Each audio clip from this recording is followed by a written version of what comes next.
This QDS video will show you how to work with CAPI and ACASI data files, then create a data warehouse in the Warehouse Manager, and finally export your data. Before beginning data collection, you will need to understand how QDS data files work and develop a data management strategy for your study. First, we will go over how interview data are saved. Keep in mind that the same principles apply to both the CAPI and ACASI modules. For data collected using QDS Web, see our training video on working with web collected data. There are a few key tips to know about CAPI and ACASI data files.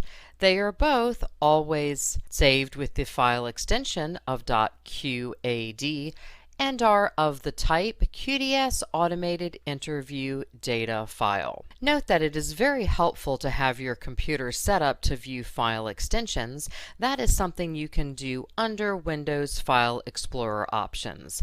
Next, your data files are always saved in the same folder as the associated control file. How your data file is named will depend upon the CAPI or ACASI build option selected, and we'll go through both of those. The first option is the default, which is just the control file name plus the extension of .qad. The other option is to have it automatically renamed to also include the unique identifiers as well as date and time. Here's an example of how either of those data file saving options do look, and we'll take a more in-depth look at each of these. First, we'll take a look at the default data file naming convention. In the Design Studio, under Options, Build, CAPI or ACASI Operations, if the Generate Unique Data File for each interview option is not checked, then your data file is not automatically renamed and is simply saved as the control file name plus the extension of .qad. Here's an example for that for both CAPI and ACASI data files. Also, you may notice that you'll always have an extra file saved into that same folder as well. That is a log file, the extension .log, and that will contain interviewer comments if there were any. If there aren't any, then it will still be there, but it will just be an empty file. You don't need to worry about it. Next, you need to understand how QDS interviews are saved by default in the data file. When you begin a new interview, CAPI or ACASI will first look to see if a data file with the corresponding file name already exists in that same folder. In this example, study en capi.qad. If it is not found, then QDS will create a new data file. If it is found, then the new interview is automatically appended to the end of the existing data file. Note that new interviews will continue to be added to the end of that existing data file until it is moved, renamed, or deleted. If you're using this data management method, we generally recommend that you rename and close out your QDS data files on a regular basis. So you'll need to decide on a renaming convention for your study. For example, on a regular basis, such as weekly, each data file on each interview computer will need to be closed out and perhaps could be renamed with a scheme such as including the file name, plus a site number, date, and computer number. For example, for the file name study en capi.qad, you might have the following. The first name here indicates that the CAPI data file was closed at Site A on November 2nd, 2018 on computer number 1, and then the second one here on computer number 2. Your particular scheme and how often you decide to rename and close out data files will depend upon your study design. One way to automate your data management is to use the Generate Unique Data File for each interview option. Note that this was added in QDS version 4.0.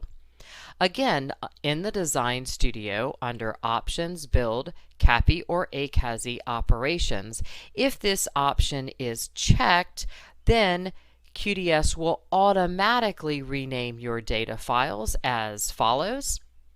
Here's an example of renamed CAPI and a renamed ACASI data file. The data files are renamed with the following criteria. First, the CAPI or ACASI control file name. Next, identifiers as defined in the Design Studio under Options, Interview, and then Identifier Variables. Next, the current date, which is in short format based on the Windows user locale. And finally, the current time, also taken from your device that uses a 24-hour clock, including minutes and seconds, so that it will always be unique. Here's an example of data files that have been renamed using this option. If you use this saves the step of needing to regularly manually rename your data files. Once you have completed your data collection or would like to begin warehousing your data for export, you'll need to have the data files sent to your data management staff to work with in the Warehouse Manager. They can be sent in any way you would ordinarily send files, such as by email attachment, USB drive, or through a cloud or network drive.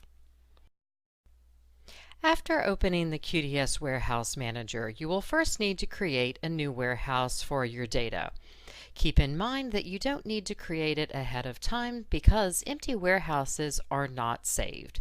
So you can go to File and then New Warehouse from the main menu.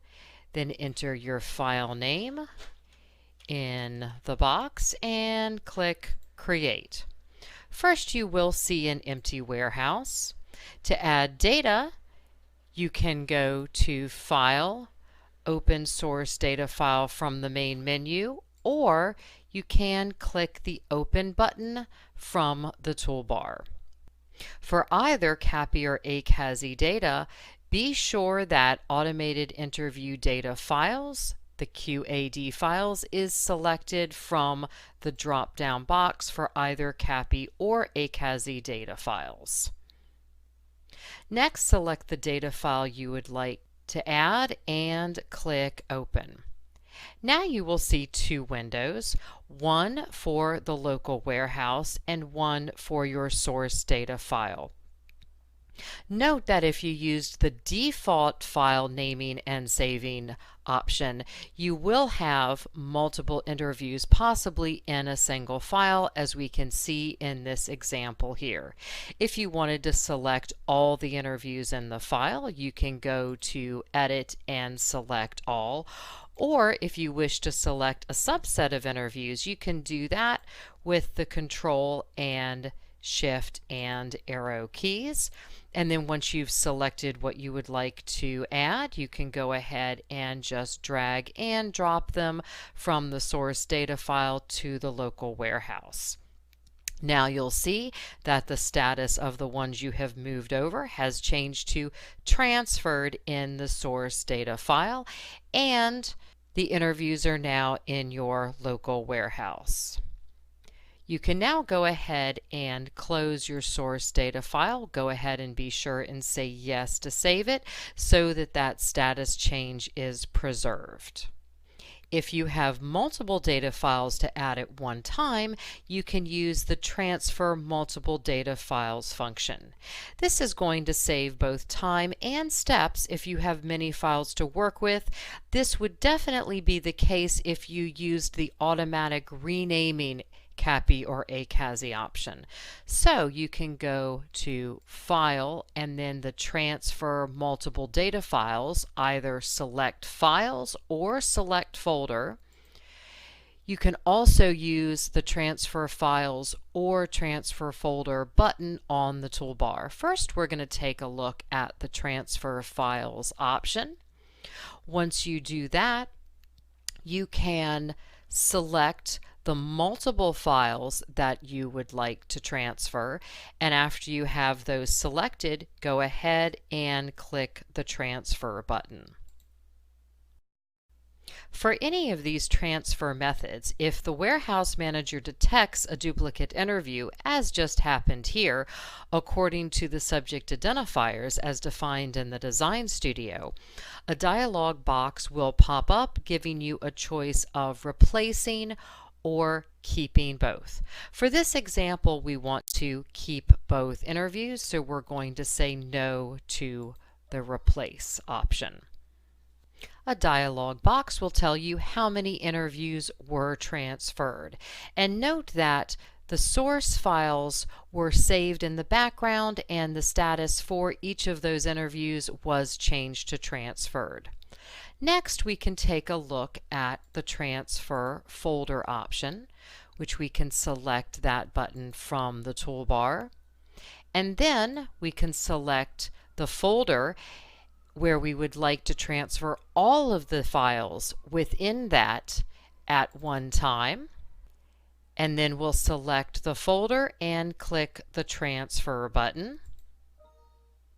And once again, that dialog box will tell us how many interviews were transferred.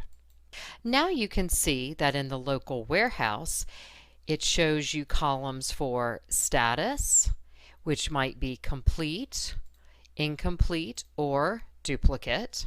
You'll also see columns for version, date recorded, the subject ID as defined in the warehouse manager, which here we have a unique identifier plus a visit code, and the date in. The final columns are date out and changed. A date would be indicated there if data had been modified. To view your collected data, just double-click on the interview you would like to open. This will open up a read-only view of the data. You'll first land on the Interview tab, and that'll give you date and version information. Then you can go to the Variables tab, and there you'll see a listing of variable names, labels, and responses. You can click OK when you're done reviewing your data. If you'd like to modify your collected data, you can go to Edit and then Details, or you can select the Modify button from the toolbar. By default, you will be asked for your name or initials. Once again, on the Variables tab, you can see your variables and responses, and if you double-click on one of those, it's going to open up the Details dialog box, and here this is where you could make a change, or we will select Cancel just to go back to the local warehouse. When you're ready to export your data, you can go to File and then Export Interviews. And first, you're going to want to enter a name in that file name box. And after you've done that, you're going to select the Save As type. Note that you can export to SPSS, Stata, SAS, MS Access, or even ASCII text file. You can also export the interviewer comments log. If you did want to export just a subset of variables, you would select that from the variable subset box. Note that if you are exporting to either SAS or SPSS, you can export to different versions. If you do have any variable names in your data set longer than 8 characters, then you must export to SPSS version 17 for SPSS or SAS XML files for SAS. For our example here, we're going to select the SAS XML export type, and then we're going to select options, which you can do with any of these types. And the options are fairly similar for each of the types. You can check this first box here if you want to include the question number with the variable label. You can also change how your special codes are exported by clicking the Specified Values radio button under Recode To. This will recode to the suggested missing values on the right, which work better for SAS format files. You can also designate the SAS dataset name, which just by default is called interview. Again, there are similar options for SPSS, Stata, MS Access, or ASCII text file. After you've done that, you'll go ahead and click the Save button. And the Warehouse Manager will let you know how many interviews have been exported and the file names. It'll also let you know if any interviews were not included because they have not been converted to the standard version, because only standard version interviews will be exported. To learn more about how to work with versions in the Warehouse Manager, including how to modify and export your data, see QDS Online Help and other QDS videos.